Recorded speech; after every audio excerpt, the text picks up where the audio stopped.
Quick IAS compose your dream. Hello दोस्तों, quick IAS में आपका स्वागत है। 69 बीपीएससी का जो पेपर है वो 30 सितंबर को है और टाइम बहुत कम बचा है और हमारे चैनल द्वारा सारे सब्जेक्ट के जो है क्विक रिवीजन हम शुरू कर चुके हैं।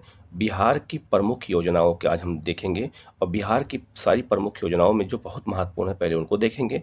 और उसमें सबसे बड़ी जो योजना है एक जिला एक उत्पाद योजना बिहार में शुरू की गई है। तो किस जिले में कौन सा उत्पाद को रखा गया है ये आपसे पूछा जाएगा और ये क्वेश्चन इस बार 100% ये क्वेश्चन आ रहा है। एक साथ 4 क्वेश्चन आपसे पूछे जाएंगे, ठीक है। तो हम लोग शुरू करते हैं। आप दो चैनल को सब्सक्राइब कर लीजिएगा, बेल आइकन को प्रेस कर लीजिएगा जिससे इस तरह क्लास आपको लगातार मिलती रहे। हम लोग शुरू करते हैं। सबसे पहले बात करेंगे बिहार में एक जिला एक उत्पाद योजना क्या है। तो एक जिला है, उस जिले की क्या विशेषता है और उसी से एक उत्पाद को जोड़ा गया है। इससे जो है होगा फायदा क्या होगा, इससे उस जिले में रोजगार को बढ़ावा मिलेगा और उस जिले की पहचान उससे मानी जाएगी। इसके अलावा अगर हम बात करें तो याद रखिएगा ये क्वेश्चन इस बार फिक्स है आना।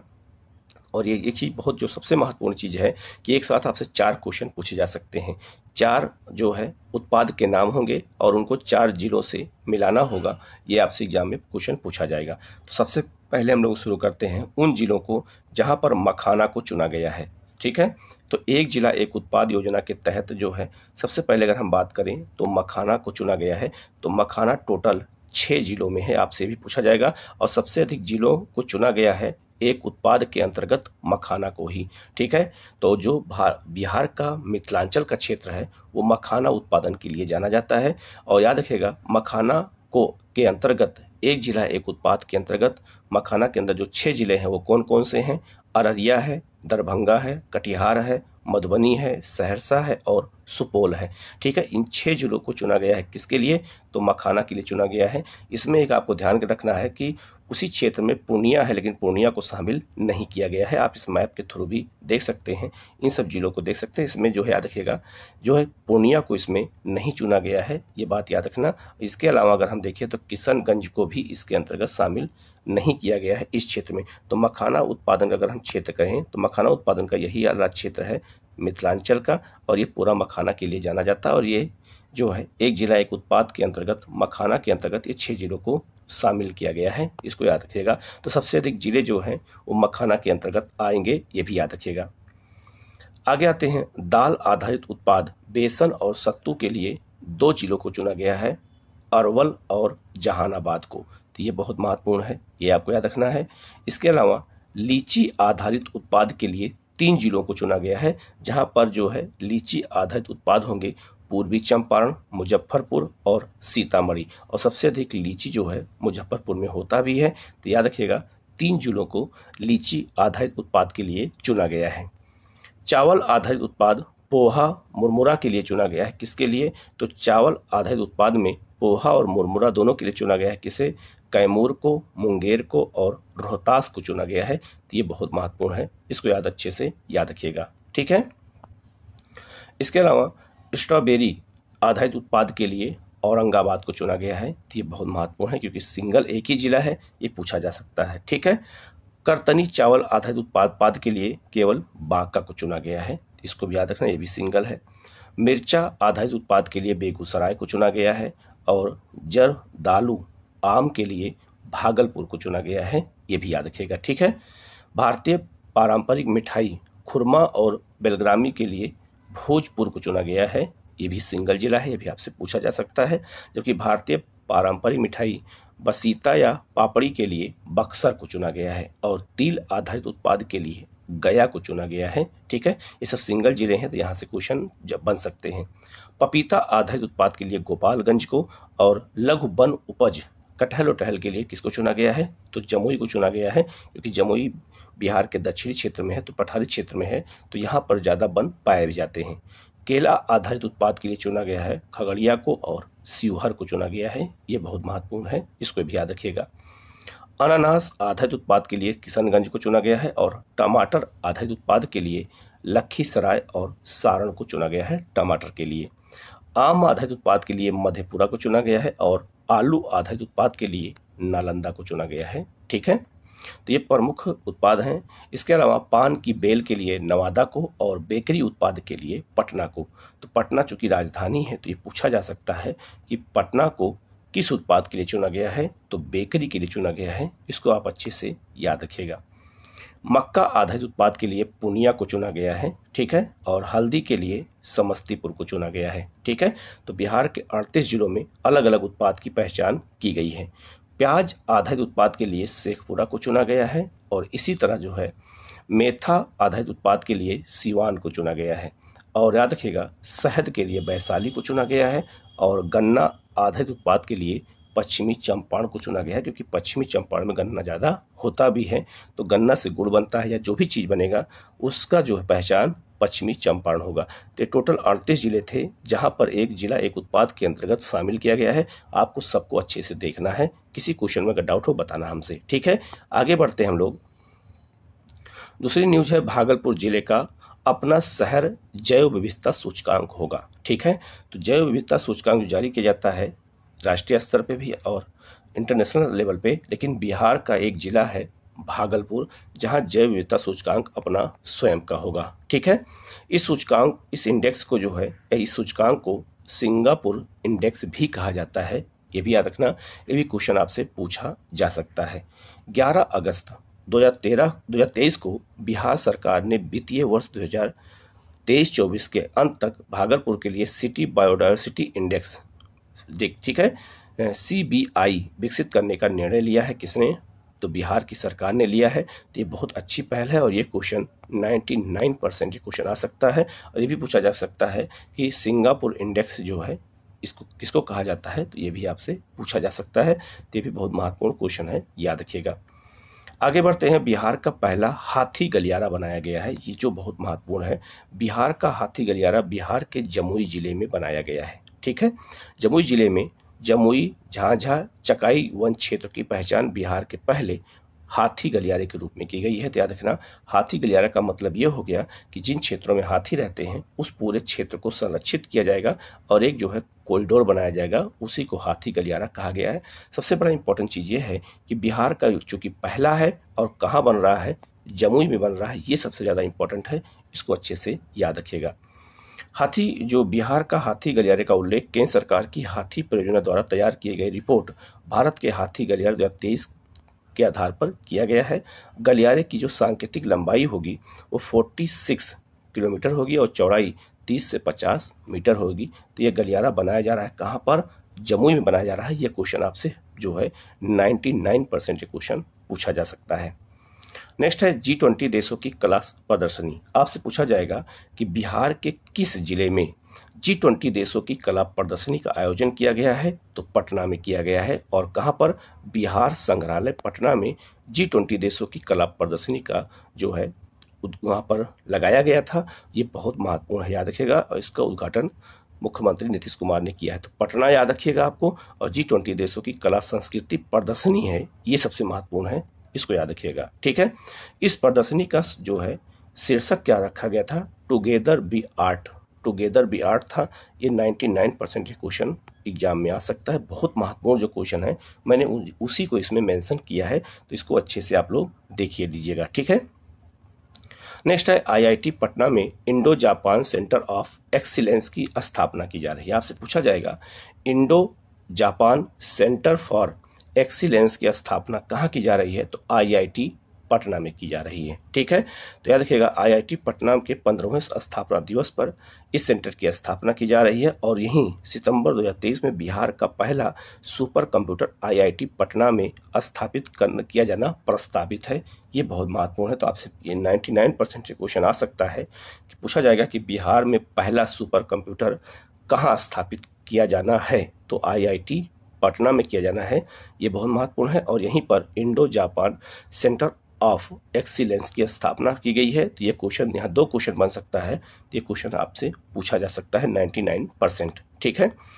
परम श्रेणी के इस सुपर कंप्यूटर, याद रखिएगा जो हमारे यहाँ परम श्रेणी की सुपर कंप्यूटर है, तो परम श्रेणी के सुपर कंप्यूटर की जो संसाधन क्षमता होती है वो 833 टेराफ्लॉप्स होती है, ठीक है। तो ये भी आपको याद रखना है।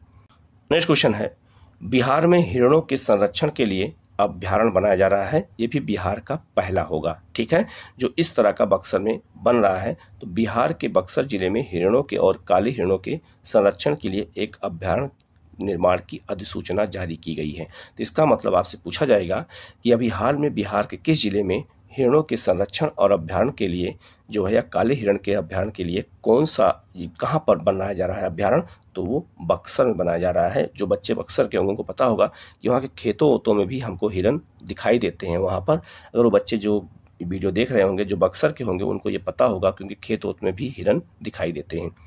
बिहार में कृष्ण मृगों, ठीक है, के लिए यह पहला अभ्यारण्य होगा। ये बहुत महत्वपूर्ण है, याद रखिएगा। ठीक है, जो ब्लैक बक होते हैं ये उनके लिए ये पहला अभ्यारण्य होगा। ये बहुत महत्वपूर्ण है। तो 99% क्वेश्चन एग्जाम में पूछा जा सकता है।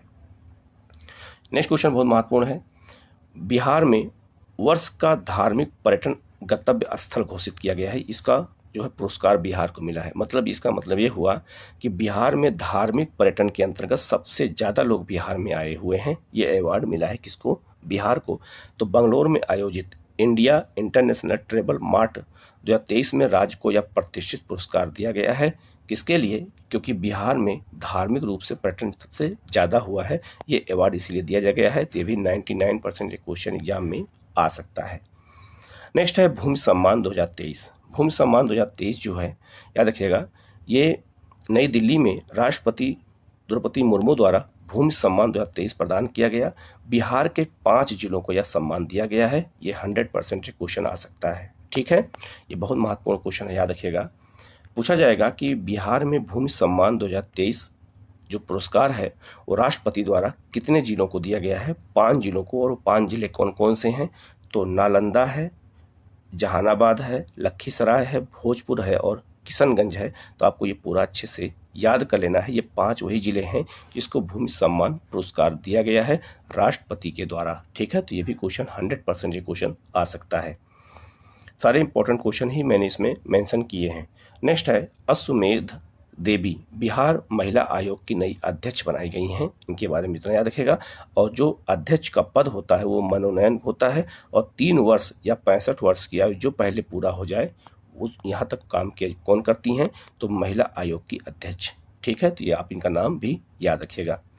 चौथा राष्ट्रीय जल पुरस्कार दिया गया किसके द्वारा? तो भारत के उपराष्ट्रपति के द्वारा, जगदीप धनखड़ के द्वारा दिया गया। कहाँ दिया गया?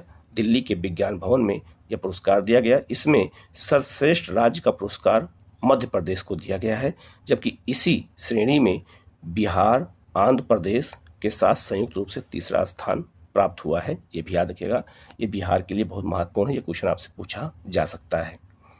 नेक्स्ट है मोनिका दास कौन है? बिहार की स्टेट आइकॉन है। ये भी क्वेश्चन 99% आ सकता है। ठीक है, तो अप्रैल 2023 में बिहार चुनाव आयोग ने ट्रांसजेंडर मोनिका दास को बिहार की स्टेट आइकॉन घोषित किया है। ये बहुत महत्वपूर्ण क्वेश्चन है, पूछा जा सकता है। और किसने किया है? बिहार चुनाव आयोग ने किया है। यह घोषणा राज्य के चुनाव में ट्रांसजेंडर समुदाय की सक्रिय भागीदारी को बढ़ावा देने के लिए किया गया है, जिससे उनके अंदर जागरूकता आए। तो याद रखिएगा, मोनिका दास को भी आप याद रखिएगा। यह बिहार की स्टेट आइकॉन है चुनाव आयोग के द्वारा। नेक्स्ट है मुजफ्फरपुर के मोतीपुर में एथेनॉल संयंत्र का उद्घाटन। ये भी क्वेश्चन पूछा जा सकता है कि बिहार के कहाँ पर एथेनॉल संयंत्र का उद्घाटन किया गया है? तो मुजफ्फरपुर के साथ आपको ऑप्शन में ये भी हो सकता है मोतीपुर, बालीपुर या कुछ ऐसे ऑप्शन करके आपको दे देगा, तो आपको ये बताना होगा। ठीक है, याद रखिएगा, मुख्यमंत्री नीतीश कुमार द्वारा मुजफ्फरपुर जिले के अंतर्गत मोतीपुर के मुरारपुर में स्थापित अनाज आधारित है, ये भी याद रखिएगा, एथेनॉल संयंत्र का उद्घाटन किया गया है। और याद रखिएगा, नीतीश कुमार ने देश के पहले ग्रीनफील्ड अन्न आधारित एथेनॉल संयंत्र का उद्घाटन पूर्णिया में किया है। तो पहला पूर्णिया में स्थापित हुआ है, ये भी याद रखना, और दूसरा मुजफ्फरपुर में स्थापित किया गया है, ये भी याद रखना। जो बहुत महत्वपूर्ण है वो भी मोतीपुर में है। तो ये क्वेश्चन 99% आ सकता है। नेक्स्ट है स्वच्छ सुजल शक्ति सम्मान 2023। ये किसको दिया गया है? तो याद रखिएगा, ये मुजफ्फरपुर के सीहो गांव की जीविका दीदी श्रीमती बबीता गुप्ता को दिया गया है। ठीक है, ये जीविका दीदी क्या होता है आगे बताऊंगा मैं अभी। ये राष्ट्रपति द्वारा दिया गया है। स्वच्छ सुजल शक्ति सम्मान 2023 का से यह सम्मानित इनको किया गया है। ठीक है, और ये कहाँ के रहने वाली हैं? ये मुजफ्फरपुर के रहने वाली हैं। ठीक है, ये क्या है? तो भारत सरकार ने विश्व बैंक की सहायता से बिहार में स्वयं सहायता समूह के गठन हेतु एक परियोजना आरंभ की है। किसने? भारत सरकार ने बिहार और विश्व बैंक की मदद से। इस परियोजना का नामकरण जीविका किया गया है तथा इसके सदस्यों को जीविका दीदी कहा जाता है। तो जीविका दीदी के रूप में ये अवार्ड किसको दिया गया है? बबीता गुप्ता को दिया गया है। किसके लिए? तो स्वच्छ सुजल शक्ति सम्मान के रूप में उनको ये अवार्ड दिया गया है। तो क्वेश्चन आपसे 99% पूछा जा सकता है। ठीक है, तो ये बहुत महत्वपूर्ण क्वेश्चन है, याद रखिएगा। नेक्स्ट है, भोजपुर में मिलेट महोत्सव मनाया गया इस बार। मिलेट का मतलब होता है मोटा अनाज। तो मोटा अनाजों का महोत्सव कहाँ मनाया गया है? भोजपुर में मनाया गया है। ये भी क्वेश्चन 99% आपसे एग्जाम में पूछा जा सकता है, याद रखिएगा। ठीक है, आगे है, राजगीर और नालंदा को बेस्ट हेरिटेज सिटी अवार्ड दिया गया है। ये 100% क्वेश्चन आएगा। ठीक है, पूछा जाएगा कि बिहार के best city heritage city award किसको दिया गया है? तो राजगीर और नालंदा को दिया गया है। ये बात याद रखना। ठीक है, क्यों? क्योंकि जो है बेस्ट हेरिटेज डेस्टिनेशन अवार्ड सम्मानित किया गया। क्यों? क्योंकि यहाँ पर पर्यटन का सबसे अच्छा विकास हुआ है और यहाँ पर बहुत सारी पहाड़ियाँ हैं, इसलिए ये बहुत ही अच्छा स्थान माना जाता है। ठीक है, तो ये बहुत महत्वपूर्ण क्वेश्चन है, इसको याद रखिएगा। नेक्स्ट है, बिहार स्टार्टअप बी हब का उद्घाटन किया गया है। कहाँ पर? तो ये किया गया है, याद रखना, किसके द्वारा? नीतीश कुमार के द्वारा किया गया है और पटना में किया गया है, ये याद रखना है। और जो है स्टार्टअप बी हब क्या होता है? तो याद रखना, इसके विकास के लिए आवश्यक स्थान, शिक्षा और संसाधनों तक पहुंच में सक्षम बनाना, इसी को बी हब स्टार्टअप कहा जाता है। बस इतना आपको याद रखना है। पद्म पुरस्कार 2023, बिहार में इस बार पद्म पुरस्कार कितने लोगों को मिला है और उनके नाम क्या है, ये पूछा जा सकता है। तो पद्म पुरस्कार राष्ट्रपति द्वारा जो दिया गया, ठीक है, वो 25 जनवरी 2023 को पद्म पुरस्कार की घोषणा की गई थी। यह पुरस्कार दिया गया हाल में। तो पुरस्कार बिहार के 3 व्यक्ति को दिया गया है। पहला है सुभद्रा देवी को दिया गया है, ये आपको याद रखना है। कपिल देव प्रसाद को दिया गया है, इनको कला वर्ग में दिया गया है। दोनों लोगों को कला वर्ग में दिया गया है। जबकि शिक्षा और साहित्य के क्षेत्र में आनंद कुमार को दिया गया है, जो सुपर 30 चलाते हैं, उनको दिया गया है ये अवार्ड। बहुत ही उन्होंने संघर्ष किया अपने जीवन में, इसीलिए उनको ये अवार्ड मिला हुआ है। नेक्स्ट है, गंगा जल आपूर्ति योजना। ये क्वेश्चन याद रखिएगा, 99% ये क्वेश्चन आएगा। गंगा जल आपूर्ति योजना क्या है, याद रखिएगा। नीतीश कुमार ने राजगीर इंटरनेशनल कन्वेंशन सेंटर में राजगीर के लिए गंगा जल आपूर्ति योजना का उद्घाटन किया। लेकिन इस योजना में बिहार के कितने जिले शामिल हैं? 4 जिले शामिल हैं, राजगीर, गया, बोध गया और नवादा। इन्हीं 4 जिलों को दिया गया है। गंगा जल आपूर्ति योजना की शुरुआत इन्हीं 4 जिलों में की गई है। ये आपसे क्वेश्चन पूछा जाएगा कि गंगा जल की आपूर्ति के लिए 4 जिले कौन से चुने गए हैं? तो राजगीर, गया, बोध गया और नवादा। ठीक है, नेक्स्ट है, मुख्यमंत्री ग्रामीण सोलर स्ट्रीट लाइट योजना क्या है? ठीक है, तो ये स्ट्रीट लाइट योजना जो सड़कों के किनारे लगाई जाती है, उसकी शुरुआत की गई है और ये पंचायतों के हर वार्ड में सोलर लाइट लगाया जाएगा, ये आपको याद रखना है। ठीक है, नेक्स्ट है आपका, आगे कुछ 1 लाइनर क्वेश्चन है, इनको देख लेते हैं। बिहार की किस नर्स को राष्ट्रीय फ्लोरेंस नाइटिंगेल पुरस्कार 2023 से सम्मानित किया गया है? गायत्री कुमारी को। नेक्स्ट है, 20 जून 2023 से विश्व के सबसे बड़े रामायण मंदिर का निर्माण कार्य कहाँ किया जा रहा है? बिहार के पूर्वी चंपारण में हो रहा है रामायण मंदिर का। ये बहुत महत्वपूर्ण क्वेश्चन है, याद रखना। संपूर्ण क्रांति दिवस कब मनाया जाता है? याद रखना, 5 जून को विश्व पर्यावरण दिवस के साथ ये भी मनाया जाता है, संपूर्ण क्रांति दिवस। थावे महोत्सव का आयोजन कहाँ किया गया है? गोपालगंज, बिहार में। थावे महोत्सव का आयोजन बिहार में कहाँ किया गया है पूछा जाएगा, तो गोपालगंज, बिहार में किया गया है। बिहार दिवस कब मनाया जाता है? 22 मार्च को। 22 मार्च को बंगाल से बिहार अलग हुआ था 1911 में, तब से बिहार दिवस मनाया जाता है। ठीक है, बिहार दिवस 2023 का विषय क्या था? तो याद रखना, ये बहुत महत्वपूर्ण है कि इस बार बिहार दिवस 2023 का विषय है युवा शक्ति, बिहार की प्रगति। ये बहुत महत्वपूर्ण है, याद रखना। मानवीय एक संघर्ष गाथा पुस्तक के लेखक कौन है? डॉक्टर वंदना विजयलक्ष्मी जी हैं। ठीक है, तो ये भी आपसे किताब भी पूछा जा सकता है। संगीत नाटक अकेडमी पुरस्कार में बिहार के किन 6 कलाकारों को पुरस्कृत किया गया है? ये भी बहुत महत्वपूर्ण है। तो ऋषिकेश सुलभ, नीलेश्वर मिश्रा, रंजना कुमारी झा, मुकुंद दीवान, मिथिलेश राय और प्रेम कुमार मल्लिक, इन 6 लोगों को चुना गया है किसके लिए? तो संगीत नाटक अकेडमी पुरस्कार के लिए। ये भी बहुत महत्वपूर्ण क्वेश्चन है। बिहार के 41वें राज्यपाल के रूप में किसने शपथ ली है? तो याद रखना, श्री राजेंद्र विश्वनाथ आलेंकर ने लिया है। ये पहले हिमाचल प्रदेश के राज्यपाल थे, इनको लाया गया यहाँ पर बिहार के। तो आपसे ये पूछा जाएगा किस नंबर के राज्यपाल हैं? तो 41 नंबर के राज्यपाल हैं, याद रखना। बिहार के किस जिले में G20 के तहत L20 लेबर 20 समिट का आयोजन किया गया है? ये पटना में। यह क्वेश्चन आपका 100% क्वेश्चन आ रहा है, याद रखना, क्योंकि बिहार में यही एक मीटिंग हुई है। यह भी याद रखना, G20 की। देश में सेंट्रल बैंक डिजिटल करेंसी का उपयोग करने वाला पहला नगर निगम कौन बन गया है? ये क्वेश्चन 100% आ सकता है, पटना। और याद रखना, जो भारत सरकार का डिजिटल करेंसी है उसका नाम ही है CBDC, ठीक है, सेंट्रल बैंक डिजिटल करेंसी उसका नाम ही है। और यह उपयोग करने वाला जो है, याद रखना, देश का, वो भी बिहार का नहीं, देश का पहला नगर निगम बन गया है कौन? पटना। तो ये 100% क्वेश्चन आ सकता है, ठीक है। नेक्स्ट है, हिंदी सेवी सम्मान पुरस्कार वितरण समारोह में वर्ष 2020-21 और 21-22 के अंतर्गत कुल कितने साहित्यकारों को सम्मानित किया गया है? तो 29 कलाकारों को सम्मानित किया गया है। नेक्स्ट है, मुख्यमंत्री नीतीश कुमार ने इस योजना कार्यक्रम प्रतिवर्ष कब मनाने का आग्रह किया है? याद रखना, प्रतिवर्ष 14 सितंबर को राष्ट्रीय हिंदी दिवस मनाने का निर्णय बिहार के मुख्यमंत्री द्वारा किया गया है, वो भी धूमधाम से। नेक्स्ट क्वेश्चन है, मुख्यमंत्री नीतीश कुमार ने कहां पर महाराणा प्रताप की आदमकद प्रतिमा का अनावरण किया है? पटना में किया है, बिहार में, ठीक है। कजरा सौर ऊर्जा संयंत्र बिहार के किस जिले में स्थापित किया जा रहा है? लखीसराय में। देखा होगा, पिछली बार भी पूछा गया था, गांव करके पूछ दिया था। तो लखीसराय में कहां पर? कजरा नामक स्थान पर सौर ऊर्जा संयंत्र लगाया जा रहा है, 250 मेगावाट का, ये पूछा जा सकता है।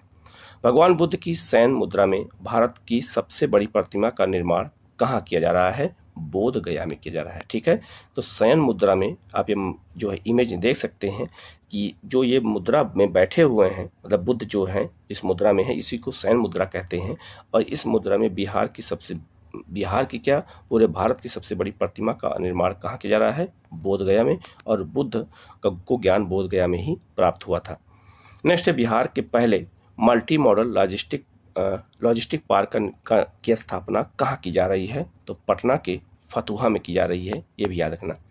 बिहार निर्वाचन आयोग ने बिहार में मतदाताओं को जागरूक करने के लिए किसे आइकॉन बनाया है? मैथिली ठाकुर को बनाया है, ये भी याद रखना। दलाई लामा ने भारत तिब्बत विचार अध्ययन केंद्र की आधारशिला कहाँ रखी है? बोध गया में। ये क्वेश्चन भी पूछा जा सकता है, दलाई लामा ने रखा है। बिहार के किस पुलिस थाने को देश का तीसरा सबसे बेहतर पुलिस थाना घोषित किया गया है? 99% क्वेश्चन आ सकता है, महिला थाना अरवल को। तो महिला थाना अरवल को जो है देश का तीसरा सबसे बेस्ट जो है पुलिस थाना घोषित किया गया है, ये भी याद रखना। नेक्स्ट है, बिहार के किस जिले में राज्य का दूसरा तारामंडल सह विज्ञान संग्रहालय खोला गया है? कहाँ पर? दरभंगा में। तो पहला तारामंडल पटना में है और दूसरा दरभंगा में है, ये भी क्वेश्चन 99% आपसे पूछा जाएगा। सोने का हाथ पुस्तक के लेखक कौन है? तो डॉक्टर राजवर्धन आजाद हैं, ये भी क्वेश्चन पूछा जा सकता है, ऐसे पुस्तक के भी नाम पूछे जाते हैं। नेक्स्ट क्वेश्चन है, साहित्य अकादमी का मैथिली अनुवाद पुरस्कार 2022 से किसे सम्मानित किया गया है या किसे दिया गया है? तो डॉक्टर रत्नेश्वर मिश्र को दिया गया है, याद रखना। न्यूजीलैंड में संपन्न सब जूनियर कॉमनवेल्थ पावर लिफ्टिंग प्रतियोगिता में बिहार के किस खिलाड़ी ने 6 स्वर्ण पदक जीता है? ये 99% क्वेश्चन आ सकता है, कृति राज सिंह ने, ठीक है। तो ये बहुत महत्वपूर्ण है, एक जो है इसने 6 जो है स्वर्ण पदक जीता है न्यूजीलैंड में जो हुआ था। दिसंबर 2022 के प्रदर्शन के आधार पर जिला उद्योग केंद्रों की रैंकिंग में बिहार में कौन सा जिला शीर्ष पर है? तो नालंदा है, याद रखना, जिला उद्योग केंद्रों की रैंकिंग में। मैथिली साहित्य के लिए वर्ष 2022 का साहित्य अकादमी पुरस्कार किसे प्रदान किया गया है? तो अजीत आजाद को पेन ड्राइव में पृथ्वी पुस्तक के लेखक हैं। ये भी पूछा जा सकता है कि पेन ड्राइव में पृथ्वी नामक पुस्तक लेखक कौन है? अजीत आजाद हैं और इन्हें मैथिली साहित्य का पुरस्कार दिया गया है, ये भी पूछा जा सकता है, ठीक है। नेक्स्ट है, वर्ष 2022 के लिए हिंदी कविता संग्रह तुमड़ी के शब्द के लिए किसे जो है साहित्य अकादमी पुरस्कार दिया गया है? तो ये प्रोफेसर बद्री नारायण भोजपुर के रहने वाले हैं इन्हें। नेक्स्ट है, स्वदेश दर्शन 2.0 के तहत बिहार के किस स्थान का चयन किया गया है? नालंदा और गया का 100% क्वेश्चन आ रहा है। क्यों? क्योंकि स्वदेश दर्शन 2.0 योजना केंद्र सरकार की है और इसमें बिहार के 2 जिलों का चयन किया गया, जबकि पूरे भारत से बहुत सारे जिलों का चयन किया गया है। तो पूछा जाएगा बिहार से किन जिलों का चयन किया गया है? तो नालंदा और गया का किया गया है। ये बहुत महत्वपूर्ण है, इसको याद रखना।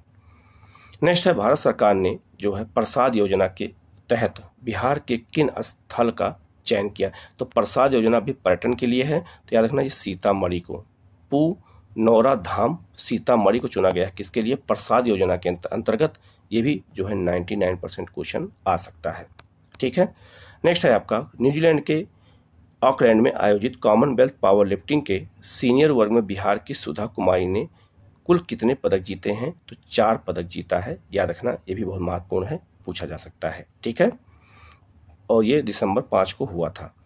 नेक्स्ट है, सड़क परिवहन और राजमार्ग मंत्रालय की वार्षिक रिपोर्ट भारत में सड़क दुर्घटनाएं 2021 में राष्ट्रीय राजमार्ग पर सर्वाधिक दुर्घटनाओं के मामले में बिहार की रैंकिंग क्या है? तो 10वीं रैंकिंग है। ठीक है, ये बहुत महत्वपूर्ण है। पूछा जाएगा कि बिहार में सड़क दुर्घटनाओं की रैंकिंग में बिहार का कौन सा स्थान है पूरे देश में? तो 10वां स्थान है। और बिहार की सरकार ने 2030 तक, याद रखना कि 2030 तक जो है सड़क दुर्घटना को 50% कम करने का लक्ष्य भी रखा है, ये भी याद रखना। नेक्स्ट है, मैथिली साहित्य अकादमी का संयोजक किसे नियुक्त किया गया है? तो बीड़ा ठाकुर को नियुक्त किया गया है। और हाई स्पीड ब्रॉडबैंड से युक्त होने वाला बिहार का पहला प्रखंड कौन है? तो याद रखिएगा अगिआव भोजपुर का। ये बहुत महत्वपूर्ण है, आपसे पूछा जा सकता है, क्योंकि ग्रामीण क्षेत्रों में हाई स्पीड ब्रॉडबैंड जो है नेटवर्क की स्थापना की जा रही है। तो बिहार का पहला प्रखंड कौन है, ये पूछा जा सकता है, तो इसको आपको याद रखना। और ये किस जिले में है? भोजपुर में, ये भी याद रखना। नेक्स्ट है, मैथिली साहित्य में प्रयोगधर्मी साहित्यकार आचार्य सोमदेव का निधन हो गया। वो किस जिले के रहने वाले थे? तो ये दरभंगा के रहने वाले थे। नेक्स्ट है, इन्हें किस मैथिली कविता संग्रह के लिए वर्ष 2002 का साहित्य अकादमी पुरस्कार दिया गया है? तो ये है आपका सहसमुखी चौक के लिए, तो इन्हीं को यह अवार्ड दिया गया है। नेक्स्ट है आपका, एनटीपीसी के 48वें स्थापना दिवस पर बिहार के किस एनटीपीसी संयंत्र को संपूर्ण चैंपियन श्रेणी में स्वर्ण शक्ति पुरस्कार दिया गया है? तो याद रखना एनटीपीसी बाढ़। और एनटीपीसी बाढ़ कहाँ पर है? तो ये पटना में है, ये भी याद रखना। ठीक है, तो एनटीपीसी के बहुत सारे संयंत्र बिहार में लगाए गए हैं। तो बाढ़ एनटीपीसी कहाँ पर है? ये पटना में, और इसे स्वर्ण शक्ति पुरस्कार दिया गया है, ये भी याद रखना, बहुत अच्छा प्रदर्शन करने के लिए। नेक्स्ट है, दीनानाथ शरण सम्मान 2022 से किसे सम्मानित किया गया है? प्रोफेसर सुधा सिन्हा को। और बिहार के पहले ऑक्सीजन पार्क का निर्माण कहाँ किया जा रहा है? गोपालगंज में, ये भी याद रखना। नेक्स्ट है, बिहार सरकार द्वारा किसे अति पिछड़ा वर्ग आयोग का अध्यक्ष नियुक्त किया गया है? डॉक्टर नवीन चंद्र आर्या को नियुक्त किया गया है, ये भी याद रखना। और यूनेस्को द्वारा जारी रिपोर्ट भारत के पारंपरिक वस्त्र शिल्प की सुरक्षा में बिहार के किन हस्त निर्मित वस्त्रों को शामिल किया गया है? तो 52 बूटी साड़ियाँ नालंदा के लिए और खेता कढ़ाई किशनगंज के लिए। तो ये क्वेश्चन 100% आ सकता है, ये बहुत महत्वपूर्ण है। पूछा जाएगा कि खेता कढ़ाई कहाँ के लिए फेमस है? पर ये शिल्प वस्त्र शिल्प के लिए तो किशनगंज, और 52 बूटी साड़ियाँ किसके लिए है? तो नालंदा के लिए है, और इसे यूनेस्को में शामिल किया गया है, तो ये बहुत ही महत्वपूर्ण है। नेक्स्ट है, 53वें भारतीय अंतर्राष्ट्रीय फिल्म महोत्सव में प्रदर्शित प्रतीक शर्मा निर्देशित लोटस ब्लूम्स किस भाषा की फिल्म है? तो ये आपका मैथिली भाषा की फिल्म है, ये भी क्वेश्चन आपसे 99% पूछा जा सकता है। नेक्स्ट है, बिहार राज्य बाल श्रमिक आयोग का अध्यक्ष किसे नियुक्त किया गया है? तो चंद्रपणि हिमांशु को नियुक्त किया गया है, ये भी बहुत महत्वपूर्ण क्वेश्चन है। तो इतने क्वेश्चन मैंने बिहार की योजनाओं से लाया है। अभी इसका लगातार अलग अलग पार्ट आता रहेगा, आप लोग चैनल को सब्सक्राइब कर लीजिएगा। किसी क्वेश्चन में कोई डाउट होता है कमेंट करके पूछेगा, उसका जवाब आपको दिया जाएगा। Okay, thank you.